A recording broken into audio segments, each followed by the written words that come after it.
नमस्कार प्यारे विद्यार्थियों, स्वागत है आपके अपने चैनल अभिजीत स्टडी 7 में। मैं हूं अभिजीत। आज का वीडियो बहुत ही महत्वपूर्ण होने वाला है उन बच्चों के लिए जिनका बोर्ड एग्जाम 10th क्लास का एग्ज़ाम है, फाइनल एग्ज़ाम। क्योंकि उनके लिए आज के इस वीडियो में 50 बहुत ही महत्वपूर्ण साइंस का प्रश्न लेकर आए हैं, जो कि बहुत ही इम्पोर्टेंट है और इससे संबंधित आपके एग्ज़ाम में ज़रूर प्रश्न आएंगे। तो आप इस वीडियो को पूरा अंत तक जरूर देखिएगा। अगर चैनल पे नए हैं तो चैनल को भी सब्सक्राइब कर दीजिएगा। तो चलिए, एक नंबर देखिए, यहाँ पर प्रश्न दिया गया है, किसी प्रकाश स्रोत के सामने एक रुकावट रख देने पर क्या बनता है। ऑप्शन में दिया गया छाया, उपछाया, ए और बी दोनों, इनमें से कोई नहीं। इसका सही आंसर क्या होगा, आप सभी लोग कमेंट कीजिए। देखिए, काफ़ी कोई कोई बच्चे कमेंट करते हैं कि ये नहीं आया। तो देखिए, इसी से प्रश्न आएगा। हम 50 प्रश्न कराएंगे, जिससे आपके कम से कम 30 प्रश्न जरूर आएंगे। क्योंकि हर बार जो आता है प्रश्न, उस पर हम लोग टॉपिक देखते हैं किस किस टॉपिक से आता है। तो अब की बार इससे प्रश्न जरूर आएगा। चलिए, इसका सही आंसर क्या हो जाएगा, तो बहुत ही इजी प्रश्न है, छाया इसका बिल्कुल सही आंसर हो जाएगा, ऑप्शन नंबर ए। चलिए नेक्स्ट प्रश्न, 2 नंबर प्रश्न क्या दिया गया है। देखिए, सब जो इम्पोर्टेंट प्रश्न है, सिलेक्टेड एवं इम्पोर्टेंट प्रश्न है। नेक्स्ट देखिए, 2 नंबर प्रश्न दिया गया, समतल दर्पण की फोकस दूरी होती है। समतल दर्पण की फोकस दूरी क्या होती है। ऑप्शन में दिया गया 0, 50 सेंटीमीटर, 100 सेंटीमीटर, अनंत। इसका सही आंसर क्या होगा, आप सभी लोग कमेंट कीजिए। जो भी प्रश्न आपको याद होगा उसका आप लोग आंसर कमेंट कीजिएगा, और जो नहीं याद होगा उसको नोट कीजिएगा। और आप कमेंट भी कीजिएगा कि हमारा कितना सही हुआ है। इससे पता चलेगा कि आपका तैयारी कितना अच्छा हुआ है। चलिए, तो इसका सही आंसर क्या होगा, तो समतल दर्पण की फोकस दूरी अनंत होती है, ऑप्शन नंबर डी बिल्कुल सही आंसर हो जाएगा। चलिए नेक्स्ट प्रश्न देखिए, 3 नंबर प्रश्न दिया गया है। 3 नंबर प्रश्न कह रहा है, 1 मीटर फोकस दूरी वाले उत्तर लेंस की क्षमता होगी। 1 मीटर फोकस दूरी वाले उत्तर लेंस की क्षमता होगी। ऑप्शन में दिया गया है -1D, 1.5D। डी मतलब डायोप्टर होता है, देखिए। और सी नंबर ऑप्शन दिया गया है 1 डायोप्टर, 2 डायोप्टर। तो इसका सही आंसर क्या होगा, आप सभी लोग कमेंट कीजिए। देखिए, 3 नंबर प्रश्न का सही आंसर क्या होगा, तो 1 मीटर फोकस दूरी वाले उत्तर लेंस की क्षमता क्या होती है, तो इसकी होती है ऑप्शन नंबर सी बिल्कुल सही आंसर हो जाएगा, 1 डायोप्टर होती है, ऑप्शन नंबर सी बिल्कुल सही आंसर हो जाएगा। चलिए नेक्स्ट प्रश्न, 4 नंबर देखिए, प्रश्न कर रहा है, 4 नंबर प्रश्न कर रहा है, निम्नलिखित में से किस लेंस को अपसारी लेंस कहते हैं। ऑप्शन में दिया गया उत्तर लेंस, अवतर लेंस, बाई फोकल लेंस, इनमें से कोई नहीं। इसका सही आंसर क्या होगा, आप सभी लोग कमेंट कीजिए। तो देखिए, इसका सही आंसर ऑप्शन नंबर बी बिल्कुल सही आंसर हो जाएगा। अवतर लेंस को अपसारी लेंस भी कहते हैं, ऑप्शन नंबर बी बिल्कुल सही आंसर हो जाएगा। चलिए नेक्स्ट प्रश्न, 5 नंबर देखिए, प्रश्न दिया गया है।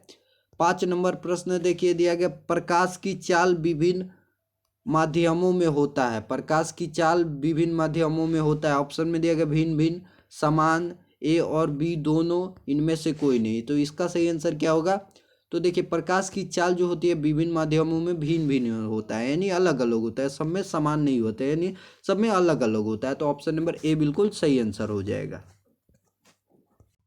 चलिए नेक्स्ट प्रश्न, 6 नंबर प्रश्न देखिए, 6 नंबर प्रश्न जो है काफ़ी बार पूछा जा चुका है।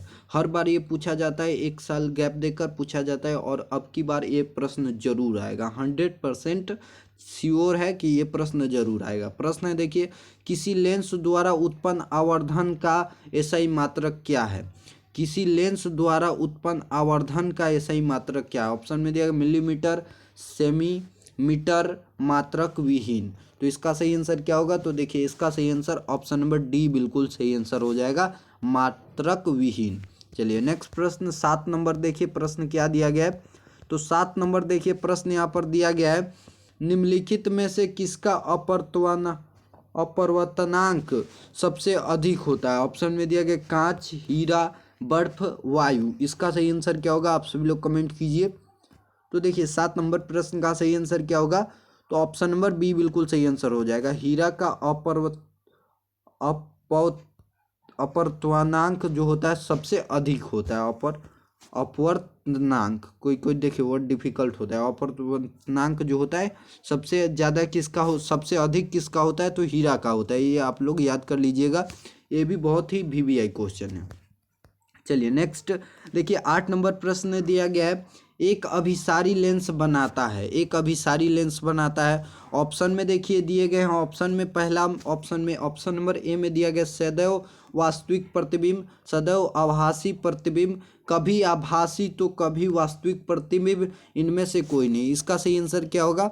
तो देखिए इसका सही आंसर ऑप्शन नंबर सी बिल्कुल सही आंसर हो जाएगा, कभी आभासी तो कभी वास्तविक प्रतिबिंब। एक अभिसारी लेंस क्या बनाता है? तो कभी अपसारी बनाएगा तो कभी वास्तविक प्रतिबिंब बनाएगा, यानी ऑप्शन नंबर सी बिल्कुल सही आंसर हो जाएगा 8 नंबर प्रश्न का। चलिए नेक्स्ट देखिए 9 नंबर प्रश्न दिया गया, बहुत ही बीबीआई प्रश्न है। आकाश का नीला रंग होना किस परिघटना का परिणाम है? ऑप्शन में दिया गया अपवर्तन और परिकिरणन, परावर्तन, और इनमें से कोई नहीं। इसका सही आंसर क्या होगा? तो देखिए इसका सही आंसर ऑप्शन नंबर बी बिल्कुल सही आंसर हो जाएगा, परिकिरणन। परिकिरणन इसका बिल्कुल सही आंसर हो जाएगा, जो कि ऑप्शन नंबर बी में दिया गया है। चलिए नेक्स्ट प्रश्न 10 नंबर देखिए प्रश्न दिया गया है।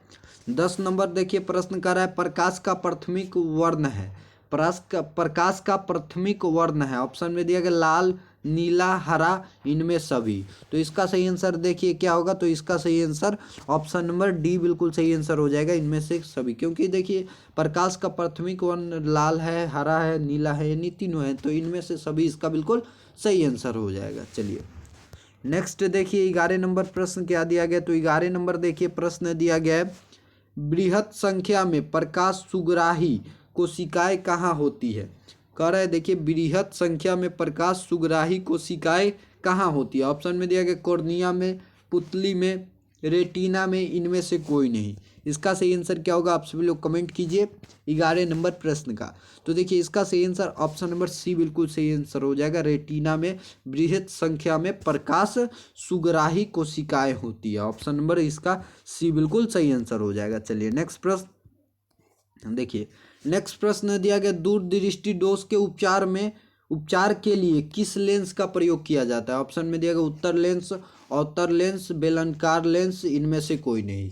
इसका सही आंसर क्या होगा? तो देखिए इसका सही आंसर 12 का ऑप्शन नंबर ए बिल्कुल सही आंसर हो जाएगा, उत्तर लेंस का उपयोग किया जाता है। चलिए नेक्स्ट प्रश्न देखिए, नेक्स्ट प्रश्न 13 नंबर प्रश्न क्या दिया गया? तो 13 नंबर प्रश्न दिया गया है, मानव नेत्र के लिए दृष्टि का आस्थायित्व होता है। ऑप्शन में दिया गया 1/6 second, 1/10 second, 1/16 second, none of देज। इनमें इसका सही आंसर क्या होगा? तो देखिए इसका सही आंसर ऑप्शन नंबर सी बिल्कुल सही आंसर हो जाएगा, 1/16वां भाग, यानी 1 मिनट का 16वां भाग, 1/16 सेकेंड। ऑप्शन नंबर सी बिल्कुल सही आंसर हो जाएगा 13 नंबर प्रश्न का। चलिए नेक्स्ट प्रश्न देखिए 14 नंबर प्रश्न दिया गया है, निम्नलिखित में कौन सा मात्रक वाट के बराबर होता है? ऑप्शन में दिया गया जूल प्रति सेकेंड स्क्वायर, जूल प्रति सेकेंड, और नेक्स्ट दिया गया है जूल के पावर -1, इसके पावर -1, जूल के पावर -2, इसके पावर -2। तो इसका सही आंसर क्या होगा? तो देखिए 14 नंबर प्रश्न का सही आंसर ऑप्शन नंबर बी बिल्कुल सही आंसर हो जाएगा, जूल प्रति सेकेंड। ऑप्शन नंबर बी बिल्कुल सही आंसर हो जाएगा। चलिए देखिए नेक्स्ट यहाँ पर प्रश्न है, देखिए 1 किलोवाट घंटा बराबर होता है। ऑप्शन में दिया गया 100 यूनिट, 10 यूनिट, 1 यूनिट, और इनमें से कोई नहीं, इनमें से कोई नहीं। इसका सही आंसर क्या होगा? आप सभी लोग कमेंट कीजिए। तो देखिए 15 नंबर प्रश्न का सही आंसर क्या होगा? तो ऑप्शन नंबर सी बिल्कुल सही आंसर हो जाएगा, 1 यूनिट। 1 किलोवाट घंटा यानी 1 kWh, 1 kWh बराबर कितना होता है? तो 1 kWh बराबर 1 यूनिट होता है, यानी 1 किलोवाट प्रति घंटा बराबर 1 यूनिट होता है। इसको आप लोग जरूर याद कर लीजिएगा। चलिए नेक्स्ट प्रश्न 16 नंबर देखिए प्रश्न दिया गया है, विद्युत शक्ति का एसआई मात्रक है, विद्युत शक्ति का एसआई मात्रक है। ऑप्शन में दिया गया वोल्ट, वाट, जूल, न्यूटन। इसका सही आंसर क्या होगा? तो देखिए 16 नंबर प्रश्न का सही आंसर ऑप्शन नंबर बी बिल्कुल सही आंसर हो जाएगा, ऑप्शन नंबर बी बिल्कुल सही आंसर हो जाएगा, वाट।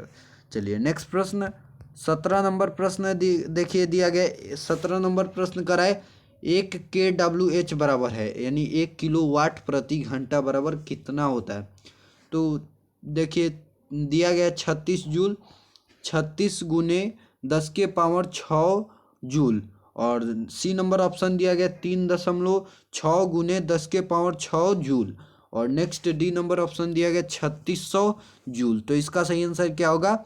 तो देखिए इसका सही आंसर ऑप्शन नंबर सी बिल्कुल सही आंसर हो जाएगा।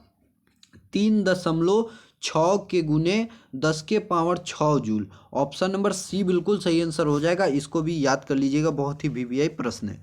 चलिए नेक्स्ट प्रश्न देखिए। नेक्स्ट प्रश्न दिया गया है। नेक्स्ट प्रश्न कर रहा है, दाएं हाथ के अंगूठे के नियम को किसने प्रतिपादित किया था? ऑप्शन में दिया गया मैक्सवेल, आइंस्टाइन, फ्लेमिंग, आर्स्ट्रेड। तो इसका सही आंसर क्या होगा? तो ऑप्शन नंबर ए बिल्कुल सही आंसर हो जाएगा, मैक्सवेल ने किया था। ऑप्शन नंबर ए बिल्कुल सही आंसर हो जाएगा 18 नंबर प्रश्न का।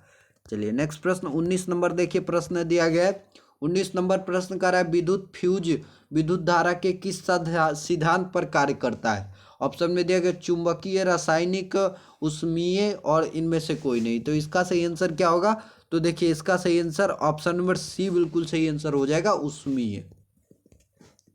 चलिए नेक्स्ट प्रश्न देखिए। नेक्स्ट प्रश्न दिया गया है, एक एम ए बराबर है, यानी एक एम ए बराबर कितना होता है? ऑप्शन में दिया गया 1 के पावर -1 और ए, और 1 के 10 के पावर -2 ए, 10 के पावर -3 ए और 10 के पावर -6 ए। तो इसका सही आंसर क्या होगा?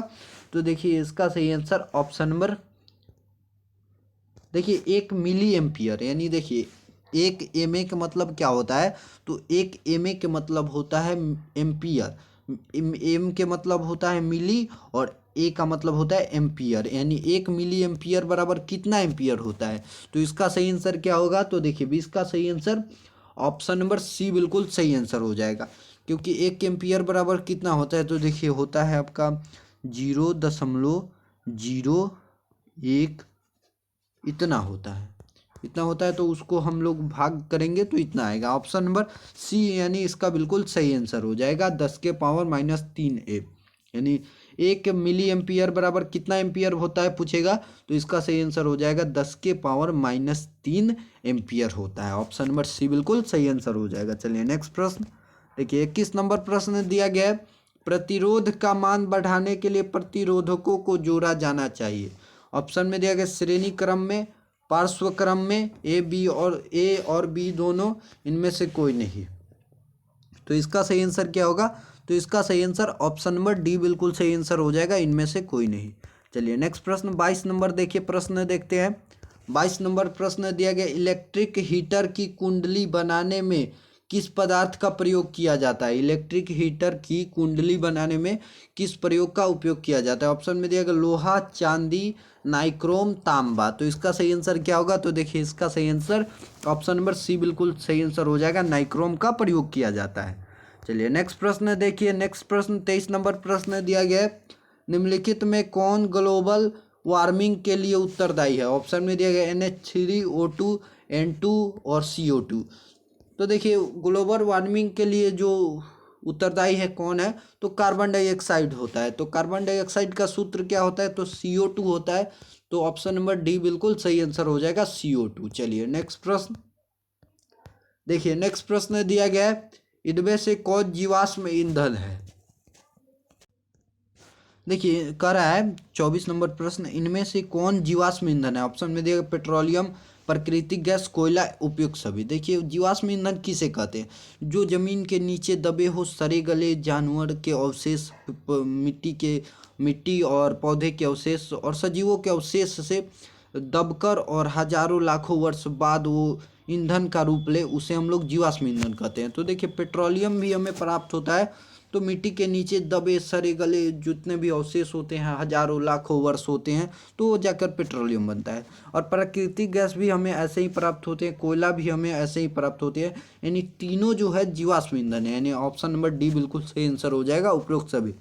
देखिए कोई भी बच्चे जाते हैं पहले एग्जाम में और पेपर देखते हैं तो एक देखेंगे पेट्रोलियम, हाँ पेट्रोलियम जीवाश्म ईंधन है, तो इसमें टिक मार देंगे और मार्कशीट भर देंगे, तो गलत हो जाएगा, क्योंकि इसमें सभी दिया गया है। देखिए पेट्रोलियम भी है, प्राकृतिक गैस भी है, कोयला भी है, और ये तीनों जीवाश्म ईंधन है। तो ऑप्शन नंबर डी ना सही होगा। तो आप लोग एक, कोई हब्रई में एक मार देता है तो उसका गलत हो जाता है। तो आप लोग ध्यान से पहले सभी ऑप्शन को पढ़िएगा, उसके बाद टिक लगाइएगा। चलिए नेक्स्ट देखिए 25 नंबर तक के प्रश्न को हम लोग इस वीडियो में, और नेक्स्ट पार्ट 2 आएगा जिसमें 25 के बाद 26 से हम लोग 50 तक के प्रश्न को देखेंगे। देखिए 25 नंबर प्रश्न कर रहा है, सूर्य तथा अन्य तारों द्वारा उत्सर्जित विशाल ऊर्जा का स्रोत है।